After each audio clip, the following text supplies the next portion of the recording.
안녕하세요, 송재입니다. 장사는 위험하지 않다. 그러나 배우지 않은 것은 위험하다. 여러분들, 제가 정말로 이 얘기는 꼭 하고 싶은데요. 지금처럼 어려울 때는 특히나 많이 배우시고 미리미리 지식을 쌓으셔야 된다는 거 꼭 명심하셨으면 좋겠습니다. 그리고 8월달 매출 어떠셨나요? 제가 아는 브랜드는 매출이 거의 20에서 30%까지도 올랐더라고요.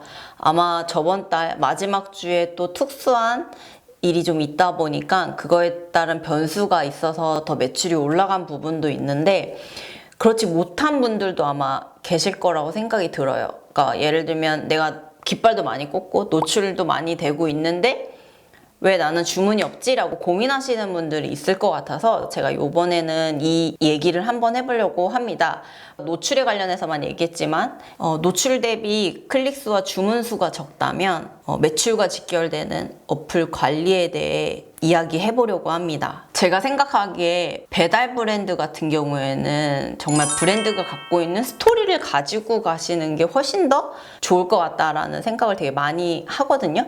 그러니까 예를 들어서 저는 전에 운영했던 그 브랜드를 기획할 때 배달 매장이라고 해서 그냥 음식만 뭐 맛있게 내보내자 이게 아니라 브랜드에 뭔가 스토리를 입혀보자. 그래서 제가 컨셉을 잡기 시작했고, 로고에 들어가 있는 컨셉이 다 보여지고, 그리고 컨셉에 맞춰서 메뉴 구성까지 했다고 생각을 하거든요. 그러니까 예를 들면 제가 그 타겟 자체를 경성시대 타겟으로 잡았었어요. 그 이유 중에 하나는 배달을 딱 처음 시작했던 게 경성시대더라고요. 우리나라 그 1930년도 시대 때 배달이 처음 시작했길래 그 모티브를 따오고, 예전에 경성시대 하면은 모던걸, 모던보이가 딱 형성화가 되어 있잖아요. 그거를 로고화하자 해서 저는 그 이미지와 그리고 그 시대 때 공전했던 언어들을 다 같이 함축해서 한글과 한자와 그리고 영어까지 한눈에 볼 수 있는 로고를 만들었던 계기가 됐었거든요. 그러니까 그 이유 중에 하나는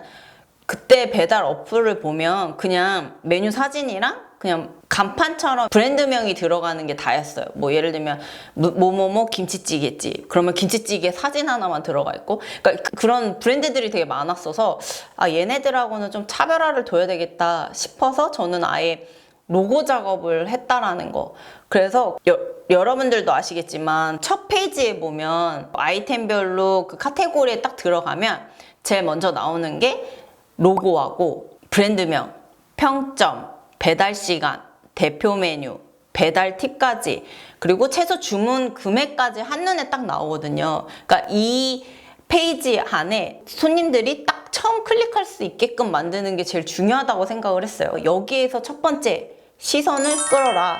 여러분들도 이 첫 페이지를 어떻게 얼마나 신중하게 고민하는지에 따라서 클릭수가 달라진다. 사실 배달하면은 빠르게 음식이 오는 거에 사람들이 인식을 하고 있거든요. 대부분 막 55분에서 60분 정도 배달 시간을 잡고 있는데 그냥 45분은 넘기지 말아라. 그 안에 내가 배달할 수 있게끔. 그 다음 두 번째로 클릭하고 들어갔을 때 페이지를 보시면 대표 메뉴하고 메뉴 설명 그리고 사진 이런 것들이 나와요. 근데 사진 과연 얼마나 신경 쓰고 계신가요? 지금 보면은 대부분 음식 사진들은 그냥 포장 용기에 그냥 대충 핸드폰으로 찍은 사진을 올리신 분들이 되게 많거든요. 그런 것보다는 이쁜 그릇에 담아서 정말 음식이 맛있어 보이게끔 색깔도 선명하게 찍는 게 되게 중요해요. 그래야 이 손님들이 봤을 때 이 음식을 먹고 싶은 욕구가 생기거든요. 그러니까 그런 부분도 되게 중요하다. 오히려 음식 퀄리티 자체가 달라 보인다라는 거. 그리고 메뉴명에도 스토리를 입혀라. 일반 메뉴명보다는 이 메뉴에 대해서 스토리를 입혀주는 게 좋은데, 예를 들면 저 같은 경우에는 고기국수를 판매할 때는 그냥 일반적으로 그냥 고기국수라고 하면은 재미가 없을 것 같은 거예요. 그래서 저는 그 밑에 하단에 든든하게 먹고 싶을 때 고기국수, 뭐 예를 들면서 이렇게 앞쪽에 뭔가 표현하고자 하는 내용들을 적었어요. 그러면 손님들이 내가 이 메뉴를 볼 때 약간 재미 요소를 느낄 수 있게 신경을 쓰는 게 좋다.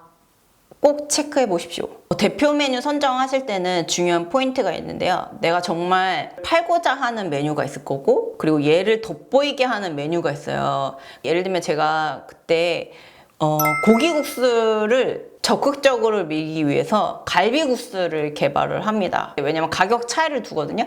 고기국수는 9,000원에 판매를 하고 갈비국수는 12,000원에 판매를 했어요. 내가 정말로 적극적으로 팔고자 하는 거는 고기국수인데 이 갈비국수로 인해서 얘는 비싸니까 9,000원짜리라도 먹어야지, 이런 효과를 줄 수 있는 메뉴들을 먼저 고민을 해보시고 대표 메뉴를 선정하는 게 좋다. 그래서 내가 정말 자신 있고 그리고 이 메뉴를 적극적으로 밀어야지 되는 거를 어필을 하셔야 되세요. 그냥 남들하고 똑같이 판매하는 메뉴들로 할 게 아니라, 그때 제가 또 하나 개발했던 게 들기름국수를 개발을 했었거든요. 깻잎하고 같이 이렇게 비벼 먹는 거였는데 이것도 딱 매니아층이 생기더라고요. 이런 것처럼 이 메뉴를 구성할 때 그 시너지를 올 수 있게끔 가격이나 이런 메뉴 구성을 하는 게 되게 중요하다. 꼭 명심하십시오. 그리고 세 번째는 메뉴를 클릭하고 들어가면 이 페이지 안에 메뉴 사진이 보일 수 있게끔 또 뜨거든요. 그러니까 이 부분 때문에라도 메뉴 사진에 꼭 신경을 써라. 그리고 또한 여기에 메뉴에 대한 설명을 적극적으로 작성하셔야 된다라는 거. 대부분 그냥 내가 음식에 나갈 때 이 메뉴가 어떤 반찬들이랑 나가는지에 대해서 많이들 쓰시더라고요. 그러니까 그게 아니라 이 메뉴가 어떻게 만들어졌으며 어떠한 재료 가지고 만들어졌다라는 것들을 포인트로 작성하시는 게 좋아요.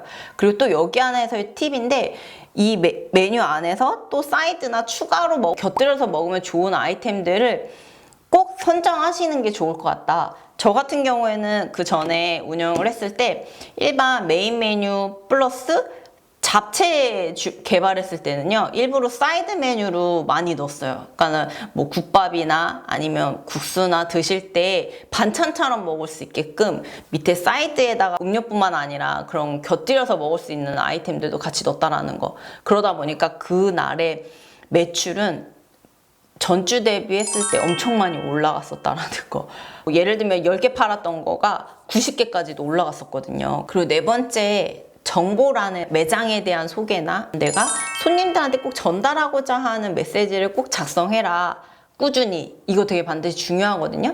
근데 많은 분들이 그냥 그 페이지에다가는 리뷰 이벤트를 많이 써놓으시더라고요. 근데 이거를 꼭 리뷰 이벤트로만 쓸 게 아니라 신메뉴 출시하거나 이런 때도 사진도 올라갈 수가 있으니까 활용을 할 수도 있고, 아니면 주방 사진 매일매일 찍어서 올리는 분들도 있었어요. 그래서 저도 사실 그런 거 많이 해봤었거든요. 왜냐면 배달 매장 같은 경우는 오프라인 매장처럼 눈에 노출되는 게 아니다 보니까 손님들에 대해서 안심을 시키기 위해서 사실 주기적으로 그런 주방 사진 같은 걸 되게 많이 활용을 했다라는, 이것도 좋은 팁인 거예요. 손님들이 리뷰 페이지 많이들 보세요. 근데 이 페이지를 관리 안 하시는 분들도 되게 많더라고요. 그러니까 이런 것도 그냥 한마디씩이라도 아니면 뭔가 이미지 컷이라도 올리면은 손님들한테 반응이 있으니까 요거 한번 활용을 해보시면 좋을 것 같아요. 어플 관련해서 뭐 정보란이나 아니면 사장님 페이지나 또 사진이나 이런 메뉴명이나 이런 걸 적극적으로 관리하시는 분들도 되게 많은데 그렇지 않은 분들도 되게 많더라고요.